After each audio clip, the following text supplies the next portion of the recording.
Students, कैसे हैं आप? I hope you are all fine by the grace of अल्लाह।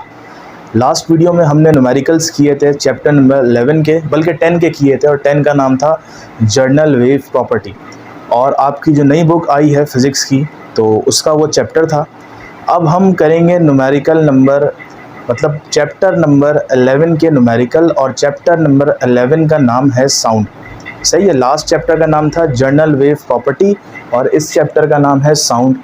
ठीक है, तो हम स्टार्ट करते हैं इसके न्यूमेरिकल्स। इतने कोई मुश्किल न्यूमेरिकल्स नहीं है, तो आप इंशाल्लाह इजी लगेंगे आपको। तो सबसे पहले हम न्यूमेरिकल्स पढ़ते हैं।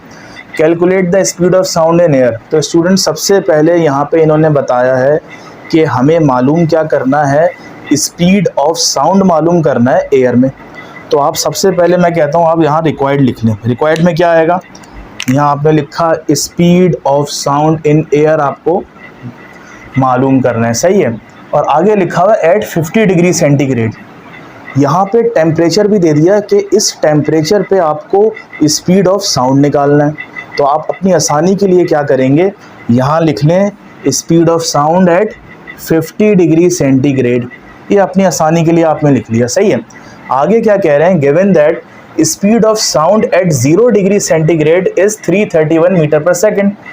ये लिखा हुआ है स्पीड ऑफ साउंड इन्होंने दी हुई है 0 डिग्री सेंटीग्रेड पे, कितनी दी हुई है, 331 मीटर पर सेकंड। तो पता चला यहाँ पे एक चीज़ तो ये गिवन है, और एक और चीज़ कौन सी गिवन है, 50 डिग्री सेंटीग्रेड। इसको हम कहते हैं टेम्परेचर। और आपने लास्ट क्लासेस में पढ़ा होगा कि टेम्परेचर को हम उसके एसआई यूनिट में लेते हैं, जो कि होता है केल्विन। तो सेंटीग्रेड से केल्विन में कन्वर्ट करने के लिए आपको क्या करना है, ये भी आप सबको पता है, प्लस करवाना है 273। तो इसका जो आंसर आएगा ये आएगा 323 केल्विन। तो आपके पास velocity of sound at 0 degree given है, टेम्परेचर गिवन है, और मालूम करना है आपको velocity of sound at 50 degree centigrade. इतना तो आई होप आपके समझ में आ गया होगा। अब बात होगी फॉर्मूले की। अब ज़रा फॉर्मूला देखिए, आपके लिए न्यू फॉर्मूला है।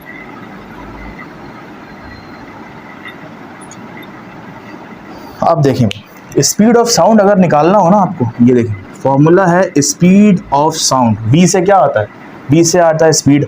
हमें निकालना है स्पीड ऑफ साउंड कितने डिग्री पे, 50 डिग्री पे। तो आप यहाँ लिख लें speed of sound at 50 degree centigrade. इसका फॉर्मूला होता है speed of sound in air at 0 degree. ये आपने लिख लिया।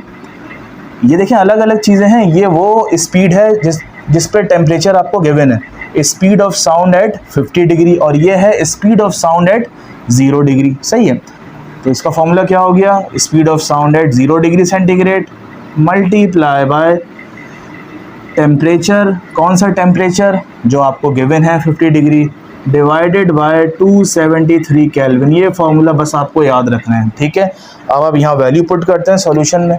अब हेडिंग आएगी यहाँ पे solution.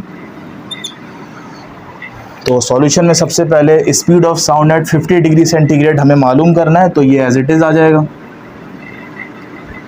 Speed of sound at 0 degree क्या दिया हुआ है, 331 दिया हुआ है, तो 331 मीटर पर सेकंड आ गया। टेम्परेचर क्या है, टेम्परेचर को आपने कन्वर्ट किया था, ये कहाँ गया भाई, ये रहा 323, और नीचे है 273।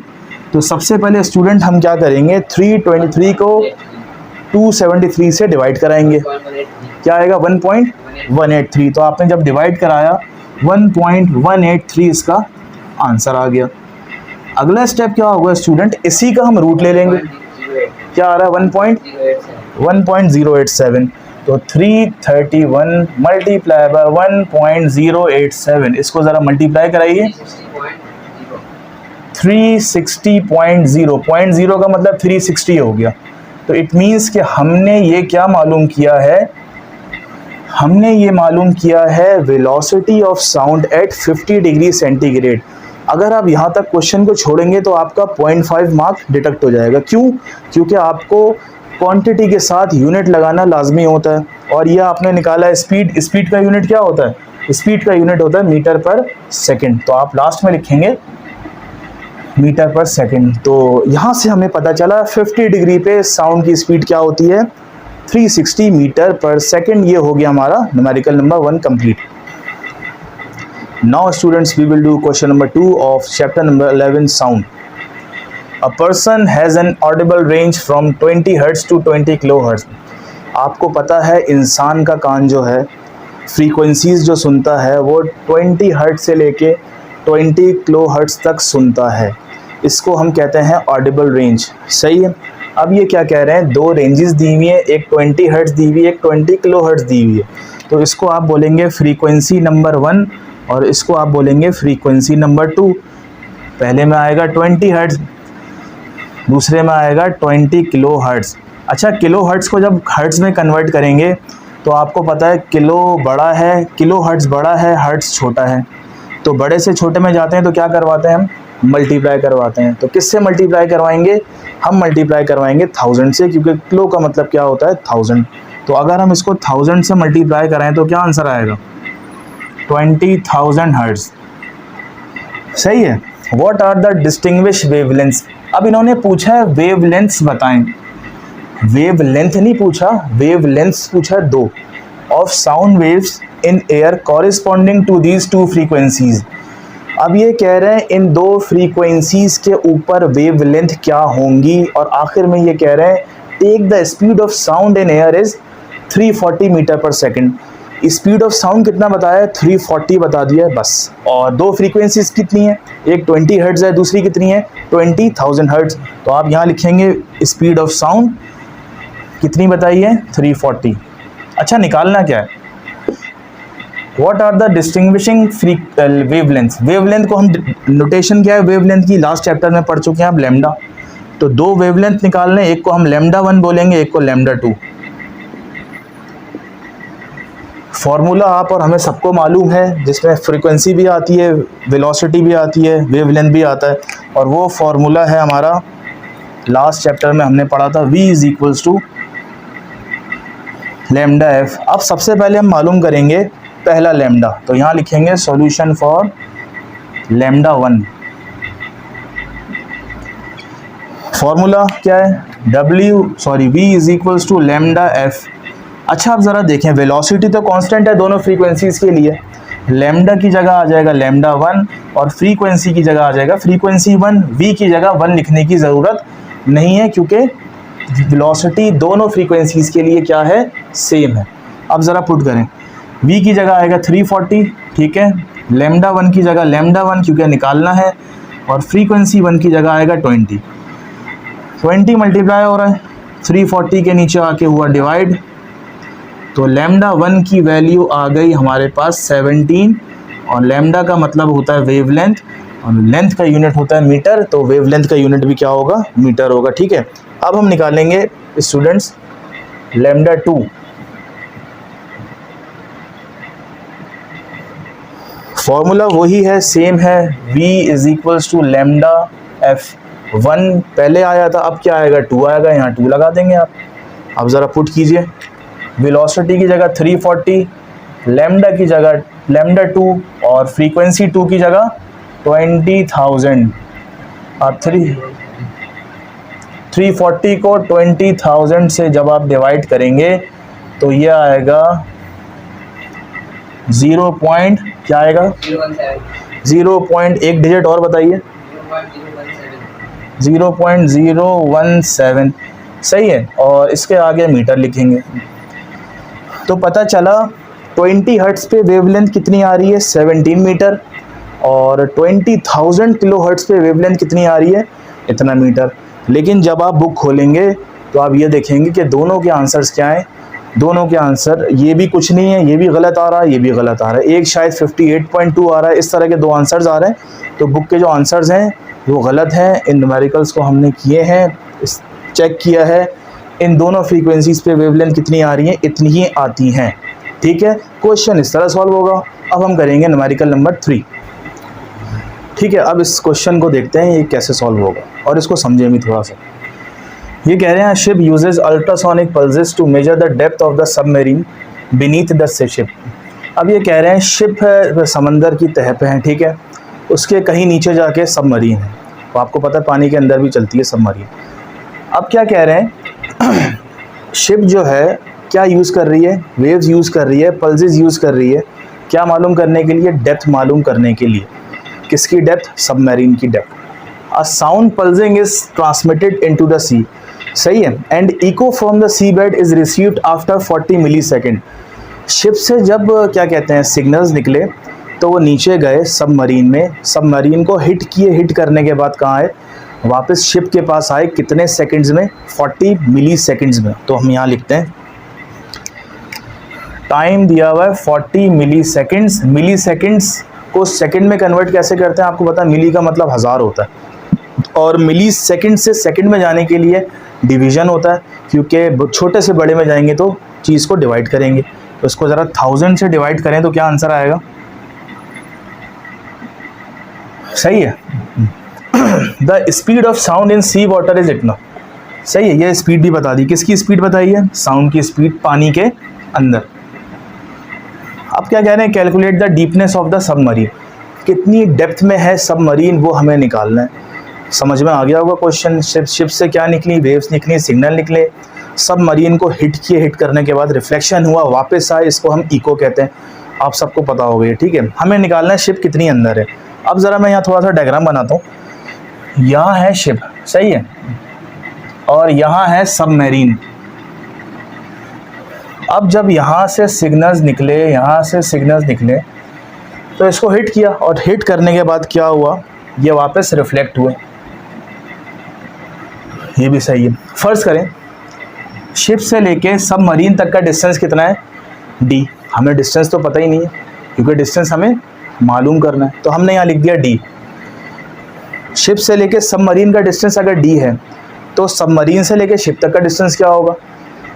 वो भी क्या होगा? वो भी d होगा। तो अभी आपको पता है ना, साउंड गई भी है और साउंड वापस भी आई है, तो कितना डिस्टेंस कवर किया साउंड ने?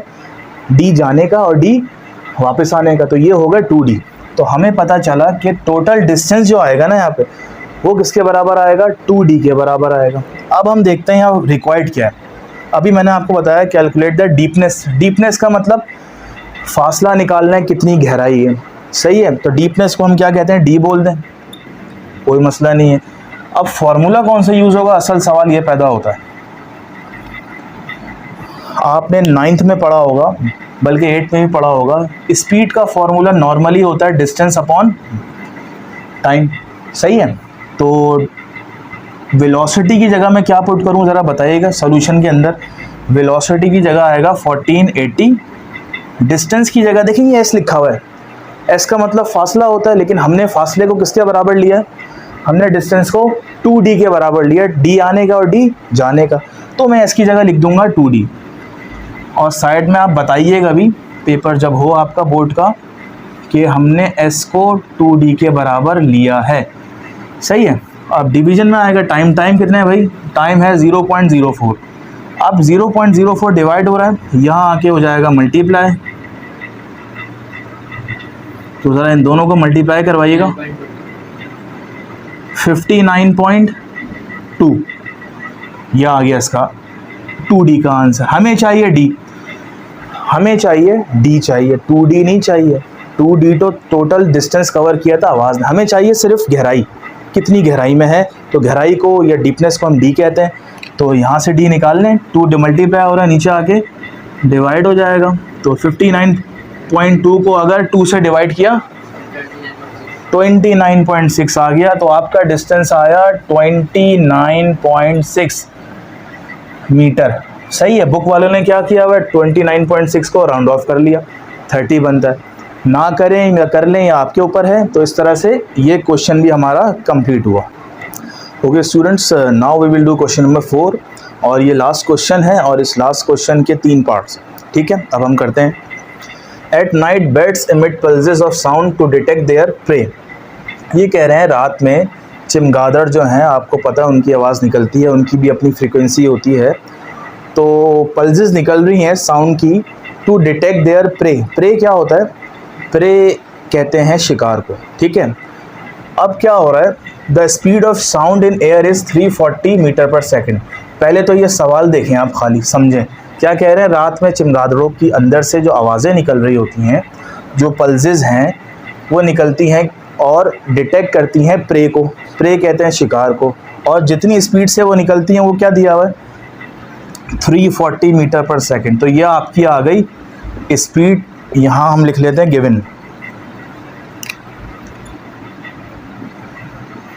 अब क्या है, पार्ट ए देखिएगा। A bat emits a pulse of the sound of wavelength इतना। अब ये कह रहे हैं वो जो सिग्नल्स निकल रहे हैं, पल्सेस निकल रही हैं, उसकी वेव लेंथ कितनी है।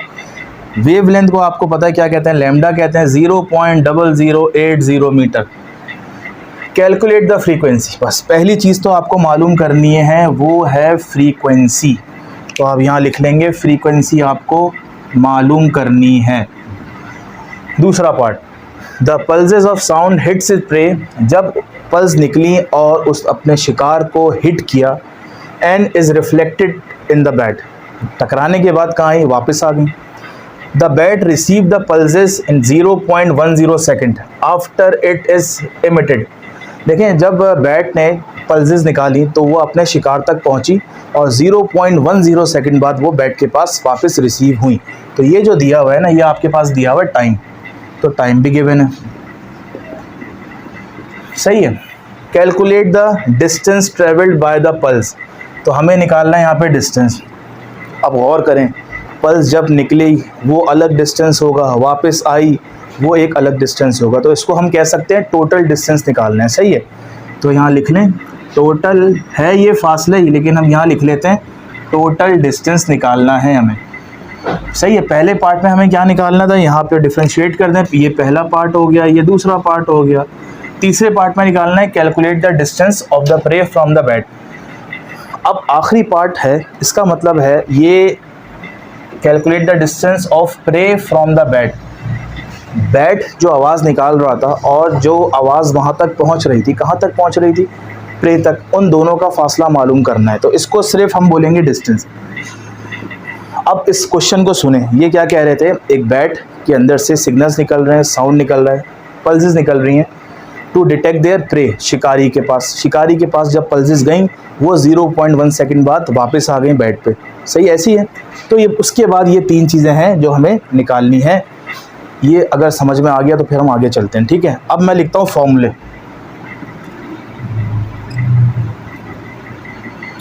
अब सबसे पहले फ्रीक्वेंसी किस फॉर्मूले में आता है स्टूडेंट्स, जैसा कि आमतौर पे कहा जाता है कि फ्रीक्वेंसी आता है v = λf के फॉर्मूले में, ठीक है। तो यहीं पे पहले हम क्या निकाल लेते हैं, पहले हम फ्रीक्वेंसी यहीं से निकाल लेते हैं, सही है। तो वैसे तो फॉर्मूले में पहले फॉर्मूला आएगा फिर सॉल्यूशन आएगा, लेकिन जगह कम होने की वजह से फॉर्मूले के अंडर में हम सॉल्यूशन भी कर रहे हैं। तो वेलोसिटी की जगह क्या आएगा, 340, या आपने लिखा 340। लैम्डा की जगह क्या आएगा स्टूडेंट्स, लैम्डा की जगह 0.0080, और फ्रीक्वेंसी हमें निकालनी है। इसके साथ ये मल्टीप्लाई हो रहा है, नीचे आके डिवाइड हो जाएगा, ये डिवाइड हो गया। तो इसको अगर हम डिवाइड करें, इसको डिवाइड करें, क्या आंसर आएगा ज़रा,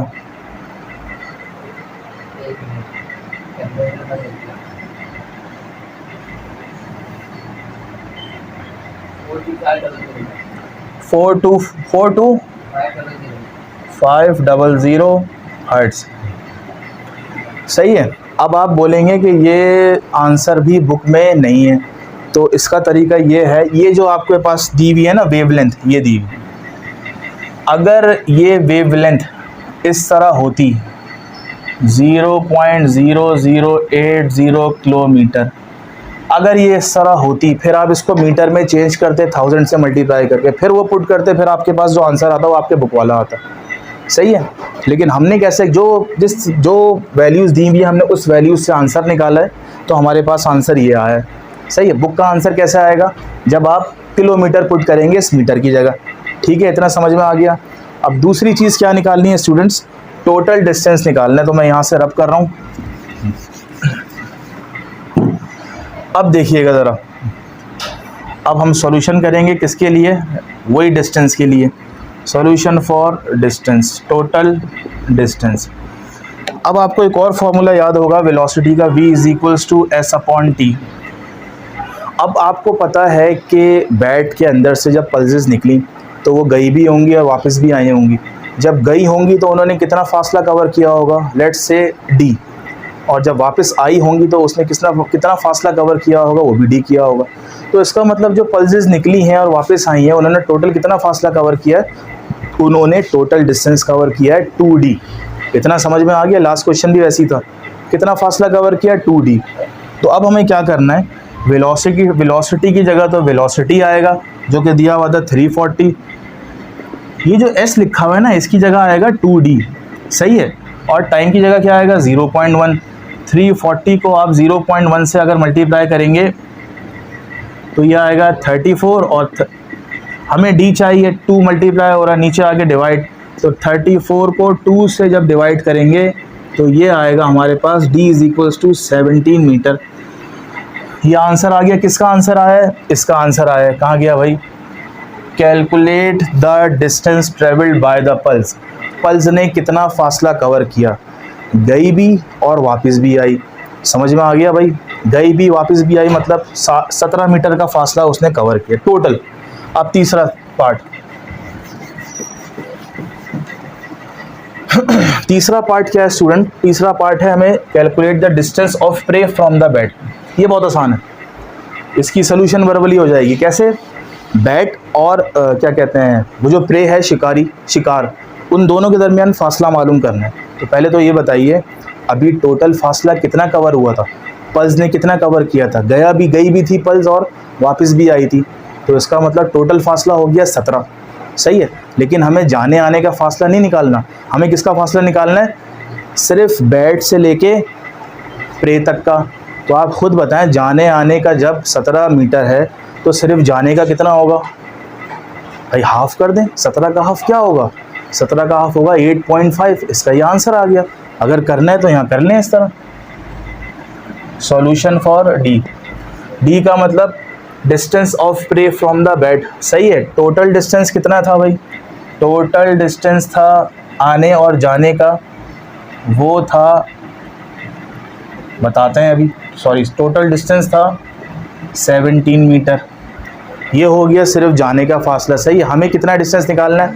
हमें सिर्फ जाने का निकालना है। इस टोटल डिस्टेंस को अगर आप डिवाइड कर दें किससे? 2 से डिवाइड कर दें तो 17 भी किससे डिवाइड होगा? 17 भी 2 से डिवाइड होगा, तो क्या आंसर आएगा? 8.5 मीटर आंसर आ जाएगा। तो ये वो डिस्टेंस है जो बैट और प्रे के दरमियान का है। इससे पहले जो हमने डिस्टेंस निकाला था वो कौन सा था? वो पल्स के जाने का भी था और पल्स के वापस आने का भी था, सही है। और सबसे पहली जो चीज़ निकाली थी हमने, वो निकाली थी फ्रीक्वेंसी। और फ्रीक्वेंसी किस फॉर्मूले आती है? v = λf। इस तरह हमने ये चैप्टर 2 के तमाम न्यूमेरिकल्स अल्हम्दुलिल्लाह ख़त्म कर दिए। चैप्टर 1 के हमने कल ख़त्म किए थे, वीडियो डाली थी। तो अब हम नेक्स्ट चैप्टर की जानिब चलेंगे, तब तक आप इसकी प्रैक्टिस कीजिए। टिल देन अल्लाह हाफिज़।